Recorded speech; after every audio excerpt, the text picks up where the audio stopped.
Have you ever lost your money? Probably yes. And it didn't feel great. But how would you feel if you have lost $30 billion?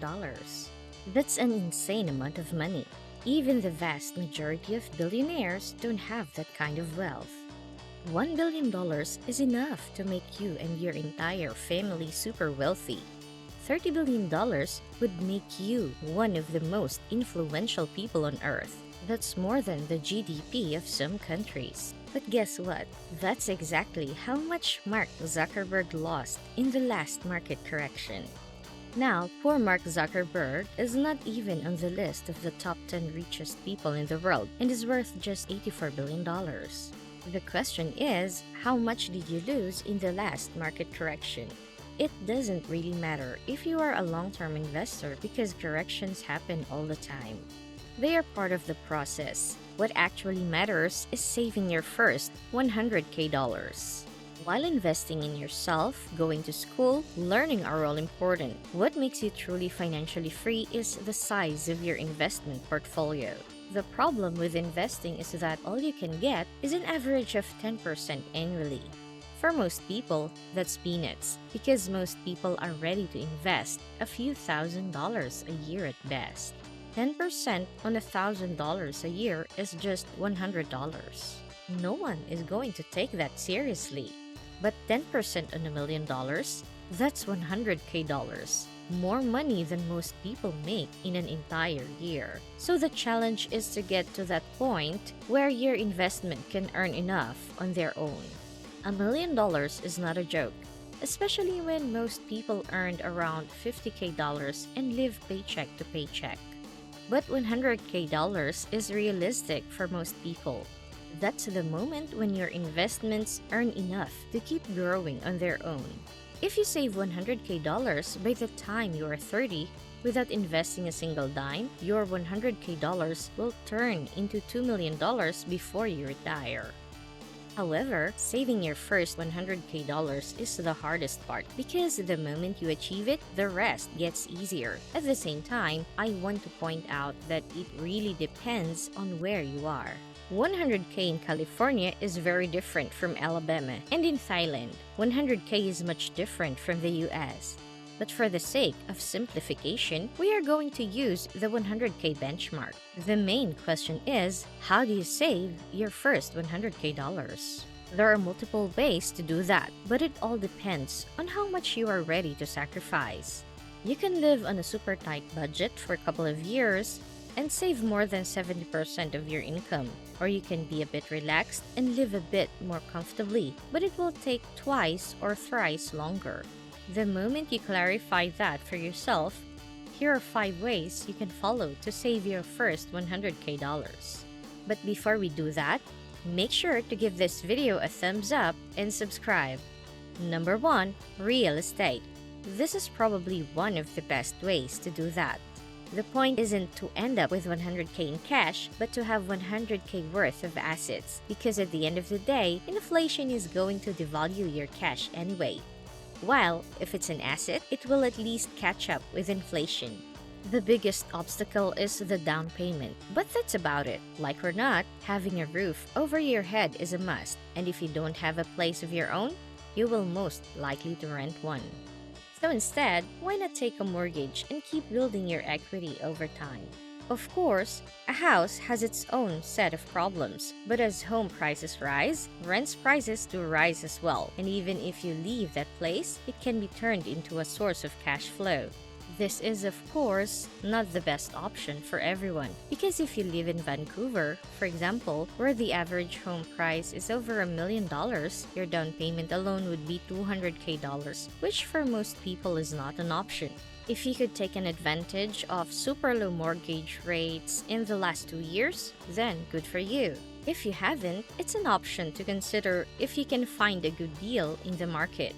Owning a house has its set of problems, but it's also one of the best ways to build wealth. Number 2, be first in any industry. Here is how any new technology works. Whenever a new tech comes up, it's only popular among enthusiasts, people who are really deep into it. It actually takes a few years before it turns mainstream, if it's good enough. If it's not, then it will just disappear as most innovations do. But before most people figure out how it works, the enthusiasts make most of the money out of it. Take the example of NFT. They started getting popular in 2020, but they have been around since 2015. Cryptocurrencies are another example. They have been popular since 2017, but Bitcoin was created in 2009 after the real estate crash. App Store is another example. When Apple introduced iPhone in 2007, it created the App Store the following year. Whoever saw the potential of App Store created apps that instantly became multi-billion-dollar companies such as WhatsApp. The point is to take a look at new emerging technologies, understand them, and the moment they turn mainstream, you can make a fortune. Number 3. Side hustle. I know that side hustles are not known for making a fortune, but not in the age of the internet. There are people who make 6 figures a year on Fiverr. Of course, they are a minority, but the fact is, freelancing jobs are becoming ever more popular. Hiring someone full-time is not a joke. Do you know how much taxes you have to pay per employee? Insurance alone will cost you a fortune if you are a small business. That's why more and more small businesses are turning to freelancers. While you might not be making 6-figure writing blogs, for example, you can make a few extra hundred, if not thousands of dollars every month if you push yourself hard enough. Find out what you are good at, whether it's writing, editing, researching, designing, whatever can be done remotely, and spend your free time freelancing. Any income you get from freelancing should directly either go to your savings account or brokerage, where you can invest it in some assets such as Vanguard investment funds. Number 4. Consulting. We live in an age where everything can be Googled, literally everything. But at the same time, a lot of people prefer someone to teach them and answer all of their questions instantly instead of them putting the time to search for everything themselves. Take NFTs. For example, anyone who is getting into this industry can find everything they need on the internet, but businesses are still paying a lot of money to young teenagers who have spent countless hours reading about NFTs. It could be anything else. If you love math, you can teach kids math. There are so many rich parents who want their kids to excel in school, and it's not a difficult job.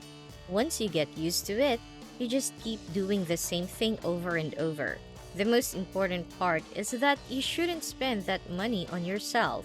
It should be either invested or saved. Number 5. Extreme frugality.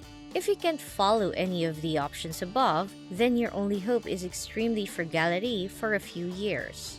To be honest, this is what I did when I started my journey to financial freedom. I didn't have many skills. I was just building a business, so what I did was limit my expenses to the extreme.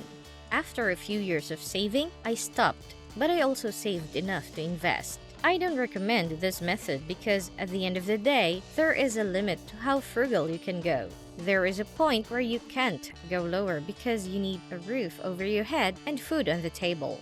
100K is a lot of money, but in the grand scheme of things, it's not. It's not going to make you rich, but it will bring you to the position where you can start building your wealth, where you can stop worrying and be confident that no matter what, your little tree is growing even without your contributions. If you have enjoyed this video, give it a thumbs up, and if you are new around here, subscribe and turn on your notifications. Thanks for watching, and until next time.